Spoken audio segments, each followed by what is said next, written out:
Para tahimik ang buhay, iwasan ng mga taong ito. Please lang. Mga taong walang alam kundi purihin ang kanilang mga sarili. Banggitin ang kanyang napakagaling na talent.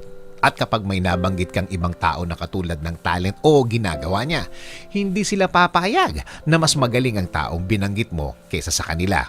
Parang ang katangian niya ay super exclusive lang sa kanya at walang ibang makakagawa nito.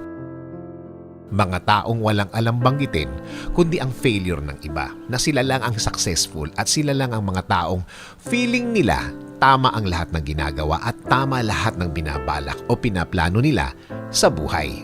Walang alam kundi i-compare ang ginagawa nila na tama kuno kesa sa taong binanggit niya. Mga taong walang ginawa kundi pasakitin ang ulo mo. Puro disappointments ang laging bigay sa'yo. Oo, nagsusuri pero balik lang ng balik ang ginagawa nila. Ulit lang ng ulit. Hindi na natuto at hindi na naka-move on sa mga kapalpakan nila. Mga taong seloso o selosa. Mga taong mainggitin. Mga taong compare sa buhay ng ibang tao sa buhay nila. Unti-unting naninira ang mga taong ito na akala mo sila itong perpekto na walang pagkakamali sa buhay kahit na kailan. Mga taong walang iniisip kundi ang mga sarili nila. Lagi na lang sinasabi na paano naman sila.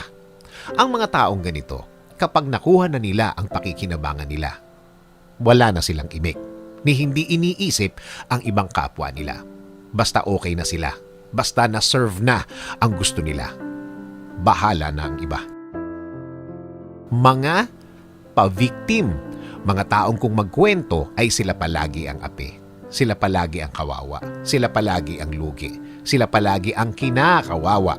Na akala mo palagi na ang bawat kilos ng tao para kalabanin sila. Sila na lang ng sila na kung mag-imbento ng kwento, maayos na akala mo totoo. Mga taong self-centered.